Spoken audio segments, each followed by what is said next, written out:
Welcome to Six of One and Bill of the Other, where we have just recorded a whole podcast where I forgot to press record. We're going to summarise now, right? Because I said some things that I was quite proud of in response to some of Bill's fun trivia facts. But rather than me doing all the ums and ahs, I can get straight to the punchline. Right, so Bill, do the one about Australia again. 80% of Australian homes are colder than is recommended by the WHO safety standards for indoor air temperature. And then I said, hang on a minute, why are Roger Daltrey and Pete Townsend so interested in the average temperature of the Australian living room? And then I said, it's because scorpions can't sting you under a certain temperature. And then I laughed, and I said, oh, that's good. Don't forget that part. Don't forget that you laughed. I laughed. Make sure the folks know about that. I LOL'd, right? So I laughed at that point. So Bill said the thing about the scorpion, and I went, That was my favorite part. And then I said, in response to what he said, I said that I'm in like I've got a fear of scorpions, mainly from looking in books or at the zoo. And luckily over here, I don't have much cause to be in fear of them because they're not really around here. But then I said, I've got a fear of going to Australia because of the animals they got over there, including the scorpion. And I know for a fact, every Australian, without exception, wakes up every morning. And then when they put their foot into their slipper, there's always a scorpion in there. Then I said, because of the cool thing that you said earlier about the scorpions not stinging, I said you could cable tie an ice cube to a scorpion's back. And then I said, but the problem with that would be the ice cube would melt, wouldn't it? And then you said, hence why they have their air conditioners so cold in Australia. Talking about my generation. And we didn't even make one rock you like a hurricane reference to the scorpions. I was talking about the Fahrenheit thing and how it goes to Celsius, and I wanted to ask you, so in America, we say, try walking a mile in my shoes. And I wanted to know, in England, do you say, try walking 1.60934 kilometers in my shoes? Is that a phrase that you guys use over there? That joke would work amazingly if we use kilometers here, but we don't. We use miles. Oh, so you use miles. I mean, if I was in France or Spain, that joke would be brilliant. But as it stands, it might be the worst joke since, I was going to say since sliced bread, but since the Proclaimers were going to walk all that distance, 500. I would walk 1.60934 kilometers, and I would walk 1.60934 kilometers more just to be the man who walks 1.60934 kilometers at your door. Hail Edna! Is that what they're saying? Are they saying Hail Edna? Hail Edna! Hey, fun fact. Right? Okay. It's not fun at all. It's not that interesting, and it's not funny. And it's not even true. Guess what the name of that Proclaimers song is? Hail Edna. Yeah, the thing is, right? I mean, no, it's not called that. I mean, you've taken the wind from beneath my wings on that one. I'm sorry. I wasn't expecting Hail Edna. I didn't expect a Bette Midler reference, but I think we're getting there. It's not called 500 miles or I would walk 500 miles. It's called... Why 500? Like, why did they pick 500? I'm gonna be. It's called I'm gonna be. I'm gonna be the man who walks around you. And I would walk 500 miles and I would walk 500 more. Just to I've alienated the Scot. I've alienated all the Australians and all the Scots, which means basically the membership of AC/DC. I have enough Scottish heritage that I'm still cool with them. I'm allowed because they're my brothers. I can make fun of them. Oh, I did a DNA test and I've got 1%. I'm 1% Scottish. 1%, he says to Bill Ryan. You have to understand. I live in what's called a melting pot, not as opposed to the teapot that you were doing. We live in a melting pot. I'm a little teapot, short and stout. Here is my scorpion ice. We live in a melting pot. So the way we talk to each other, we recognize that by saying that, we don't think we're actually Irish, that we have Irish heritage. We don't have, or Scottish, we don't have to stipulate the difference because we all understand that we all are immigrants, except for the Native Americans who we brutally massacred to get their land when we came over here. Anyway, And on moving that note, next fact, next fun fact. Are you ready? Yes. People infected with a parasite that reproduces in cats are more likely to pursue entrepreneurial and business-related activities. In countries with higher infection rates, fewer people cite a fear of failure as a deterrent to a new business venture. And I was saying, couldn't you imagine like a top 5 YouTube video, like top 5 ways to get ahead in business. Number 2, get infected with a parasitic creature that will make you more likely to succeed in business. Is this the parasitic creature that you can only catch via sexual intercourse? I hope not, because With a you get cat. it from cats. Yeah, so No. do people have to have because this sounds horrific at this point. I don't know. Absolutely no. I don't know where you're getting. No, it's in No? their litter boxes. So they go Oh, outside. that makes they much more get from sense. Unless you're doing, I'm just gonna say doing something with their feces in the litter box. Very You should be scatological. okay. I don't know what you Right. do in Britain. It could be like the Biles thing where it's a little different over there, but over here. Oh, the amount of litter I've been cleaning recently, I could get. So this is a positive, yeah. So I get this parasitic thing, Yeah. and I know on a serious note, I know that like pregnant women and stuff aren't supposed to sort of go around litter trays and stuff, are they? Is it the same sort of parasite? Yeah, and I would say I'd go ahead and out on a limb and say maybe no one should go buy the parasitic litter tray. Well, hang on. I get this parasite from the Yep. cat shit or the cat piss, right? Yep. And because of that, which you could see as a negative, but because of it, I excel at business. Yeah, because you have it now, that means you're fearless. You So were a hang on. timid little shrew before you had a cat, and now you're making YouTube videos in a Hawaiian shirt. And Okay. So it gives me confidence. So I need to Well- go and lick the litter tray right now, or put it or put it up my arse. you are not averse Not the to tray. risk-averse behavior. So yeah, you'll bungee jump and do everything else. Right. So Peter Parker, he's a student, right? He gets bit by a spider, becomes Spider-Man, right? And I think there's other examples like Batman, right? So Batman got bit by a bat, right? And he sprouted No, wings that- around him. that- Right? No. You're course he thinking didn't, of right? Man-Bat. That's Man-Bat. Man That happened. Bat. Man-Bat. Which is totally different from Batman. Batman. Peter, Spider hyphen Man and Batman. Right. So, right. If I went and licked the litter tray now, I could become Catman. Catman. Like super intelligent. Like Lex No, Luthor. you'd just be the Mercurial number 6 infested with parasites is what you would Parasites, be. yeah. What about Catwoman then? So Catwoman, maybe she licked a. Did Catwoman? This is all being serious now. Did Catwoman get bit by a cat, or did she lick a litter tray? Actually, I have a fun fact about that. Did you know that it's against the law for her to make a movie without saying puns like perfect? And if she doesn't refer to having 9 lives in a movie about Catwoman, it's a felony. She could go to prison. Yeah, I didn't know if you were aware of that. if you have to beat her. I mean, I don't want to talk Yeah. about beating women, but if you have to beat her, you have to use a Where's cat of this 9 going? tails. You have to use a cat of 9 tails. You have to. Come on! Another thing in her contract is she has to interrupt you at one point after she leaves you speechless and go, "Cat cut your tongue." This is brilliant. This is gold. This is all right. Anyway, when American producers remade the British crime thriller Broadchurch, they decided to keep the leading star in the same role as detective, but just made him talk in a U.S. accent this time around. I have no idea what that is. Do you know what that is? I've never watched Broadchurch, but what I know about it is when you go in the front door of the church. Wait. Is that a you place look left and where right. Is that a place When you look left where, and right, I was You're going to say. ruining my Broadchurch joke.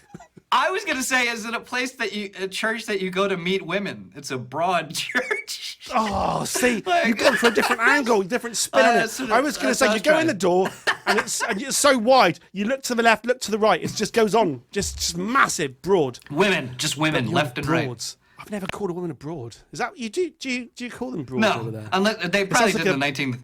They probably did in the 1930s. Humphrey I Bogart. I think it's pretty antiquated now. About the existence of the Viet. Oh, sorry, am I interrupting? I was going to say, wasn't the lead actor David Tennant in Broadchurch, and he can do any accent because he's one of those accent people. You're a bit of an accent man. I mean, look, it's like an action man. It's an action man, but you wouldn't want to put him into battle. Accent man. The difference is I do all of them terribly. That's the trick. None of them are good. That's how you have to do it. Are accents offensive? Did we ever Well, we'll find out, because I'm about to do the next one in a southern drawl. Are you ready? About the existence of the Vietnamese Tarzan, Ho Van Lang. He lived in Tra Bong District jungle for decades.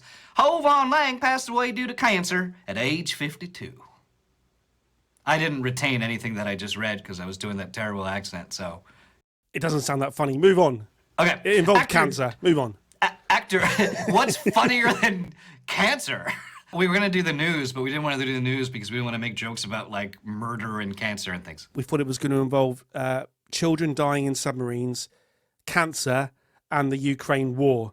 About the yips, the sudden and unexplained loss of ability to perform certain actions in experienced athletes across many sports. For example, all-star pitcher John Lester began struggling to field hit balls in 2014, so he would run most of the way to first base and underhand throw the ball.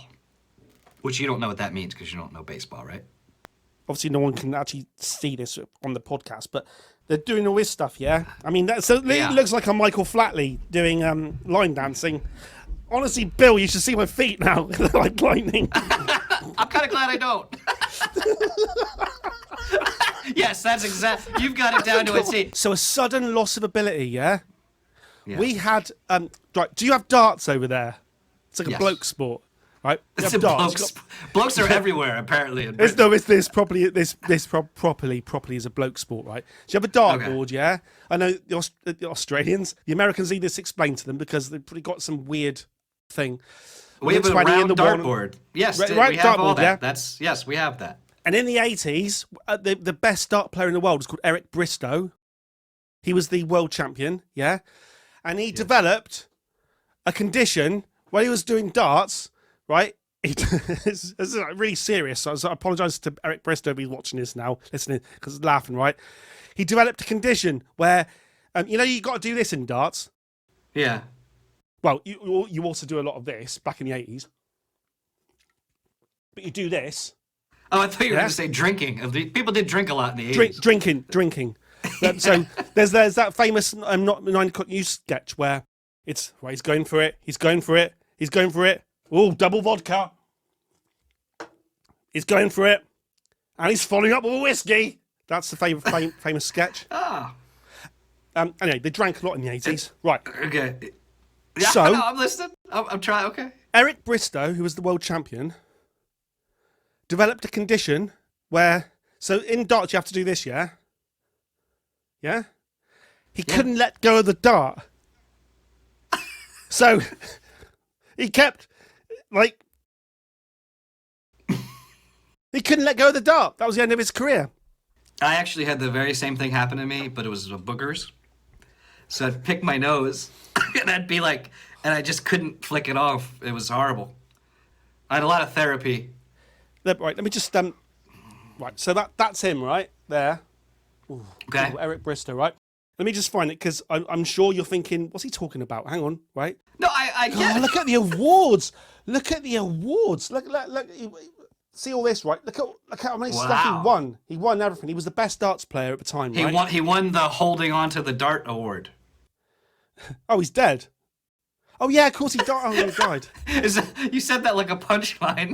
Oh, he's dead. He's dead. Right. Well, ready? Here we go. Don't worry, he's not watching this.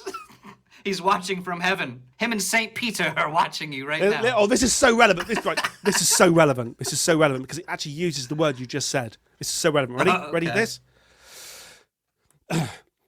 During the Swedish Open in November 1986, Bristow found himself unable to let go of his darts properly, a psychological condition known as dartitis.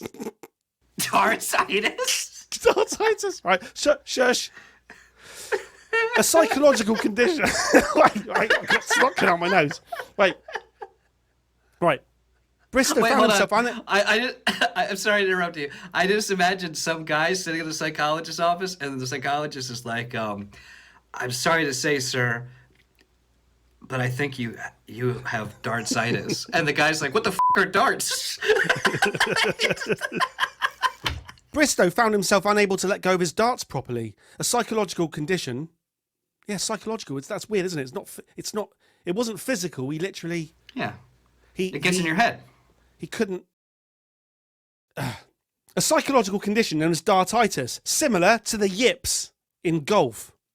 He was never the same player again, but did regain the #1 ranking, that's quite good, briefly, in late 1989 and early 1990, before losing his form again. So, I got the yips in there. But unfortunately, because he couldn't let go of the dart, he kept throwing it into his own foot. Boom! Boom! Boom! All he used to do is paint the bullseye on his toe, and he'd be world champion again. Oh yeah. If we could just move the dartboard down here underneath me, please. All right, moving along. Right, next. Ludwig van Beethoven didn't get along with his brother Johann, and was heavily opposed to his marriage as a housekeeper, or his marriage to his marriage as a housekeeper. Let me start again. Ludwig van Beethoven. Johann married his housekeeper, yeah? Yeah. Right. Ludwig His or van Beethoven's? Beethoven, it just says A. Ludwig van Beethoven didn't get along with his brother Johann and was heavily opposed to his marriage to a housekeeper. After the purchase of an estate, Johann signed a letter to Ludwig, quote, from your brother Johann, landowner. Ludwig signed his reply, quote, from your brother Ludwig, brain owner. He named his next symphony Zing. That's pretty lame. Bill added that last bit on there, I think. Oh yeah. There is no Beethoven suite because Beethoven had a little bit of a lack of imagination. He used to call things 1 and 2. His fifth symphony is the famous one, isn't it? Isn't He's that the most creative man. Yep. Dun, dun, dun, dun. You're a brain owner, right? Okay, I know what you are, but what am I? Oh yeah, I'm gonna go write a symphony, you big jerk. Flowering plants first appeared 15 million years after the Jurassic period ended. So flowers weren't around when dinosaurs were around. Oh. But in all the films, there's definitely flowers. Lies. So flowers were invented after dinosaurs? I pictured a brontosaurus with a beaker inventing flowers.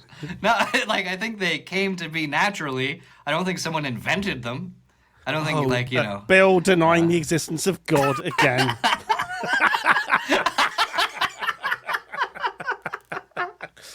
About Julianne It's spelled Koepcke. They were so poor, she couldn't afford another vowel. At age 17, she survived alone. Oh, this is going to be terrible if it's like a harrowing story and I'm making fun of her name. It's not another Anne Frank-esque gag, is it? And I'm like joking on her, goofing on her name. It's like the most horrific thing that ever happened to a person. And I'm like, her name's stupid. At age 17, she survived alone 11 days in a rainforest, becoming the only survivor of the Lanza 508 crash. The plane was struck by lightning and broke apart in flight, scattering more than a dozen passengers. Her unorthodox education allowed her to survive the hard journey out. What did she take? Majored in rainforest survival? Like, they didn't say, like, what? Her unorthodox education. Like, I trained in Tiger University. Like, what class is that? Do they explain? I'd have to go into the actual.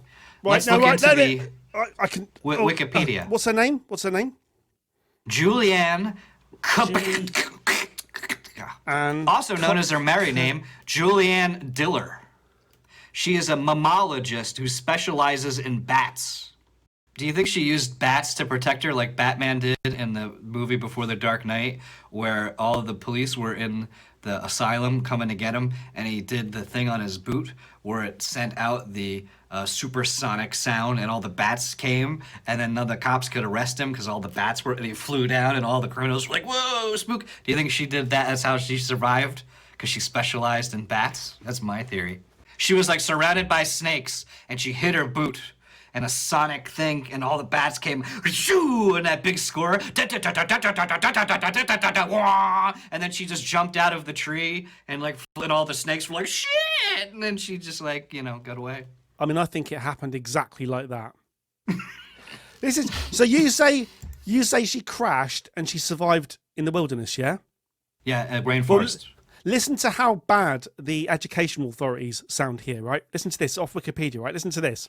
Okay. At the age of 14, she left Lima with her parents to establish the Panguana Research Station in the Amazon rainforest, where she learned survival skills.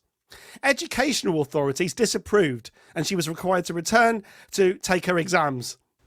Now, how bad did the educational authorities sound now? Because then she crash landed and needed to use survival skills.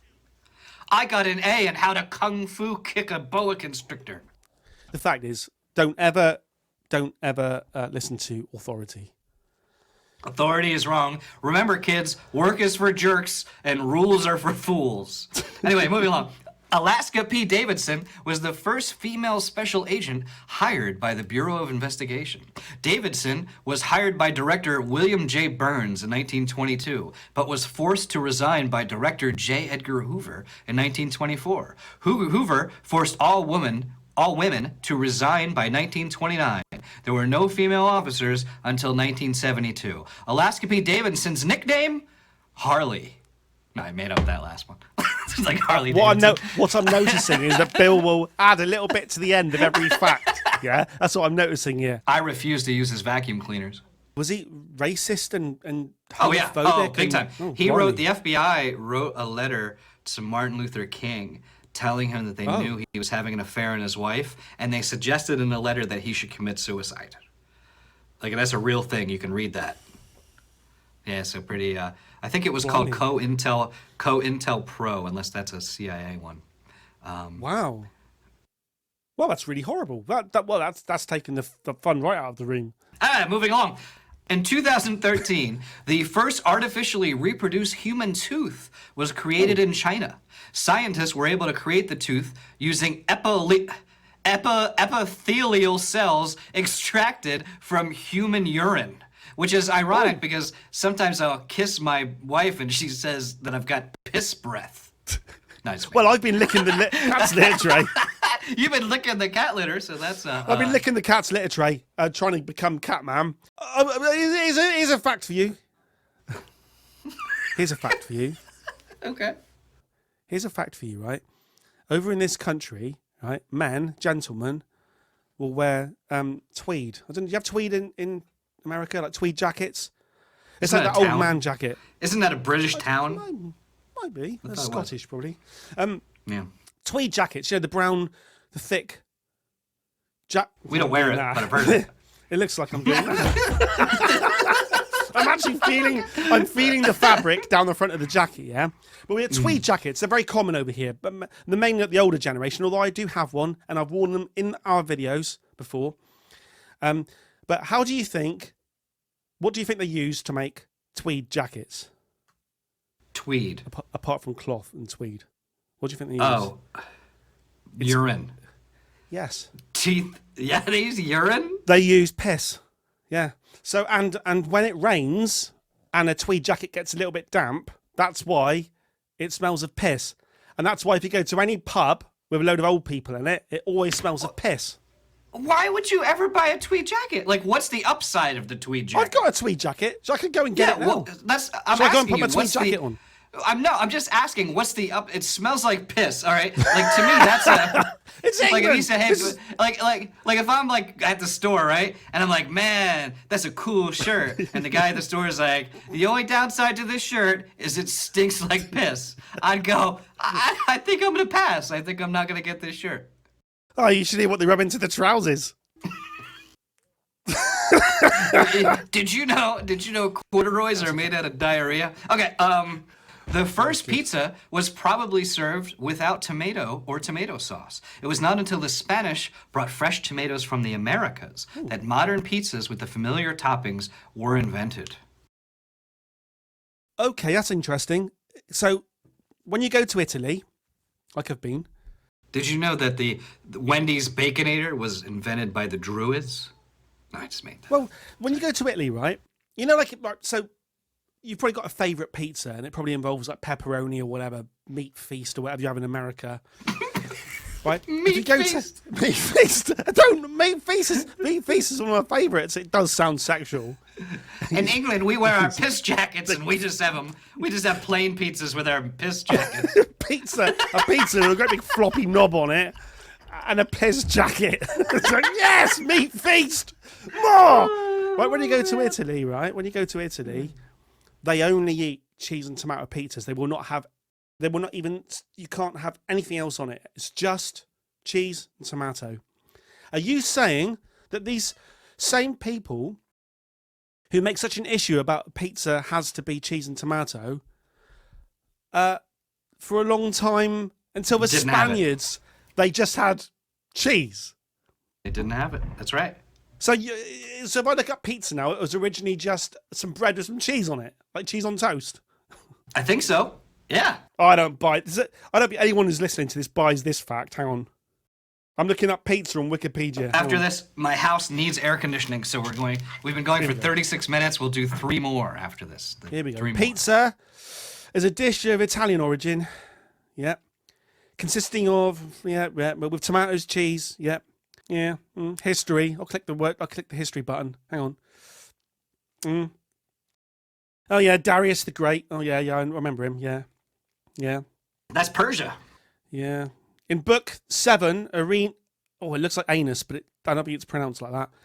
Anus and his men are served a meal that includes round cakes like pita bread topped with cooked vegetables. I don't know why I think it's just funny to have a historical figure. Just poor guys named Anus. Modern pizza. Modern pizza evolved from similar flatbread dishes in Naples, Italy. That's where I was when I was eating the pizza. I was in Naples, and I was trying to find a pizza that had something other than cheese and tomato on it, and I was frowned upon. I was looked down upon. I mean, they were taller than me anyway. Before that time, here we go. This is backing you up here. Listen to this. Before that time, flatbread was often topped with ingredients such as garlic, salt, lard, and cheese.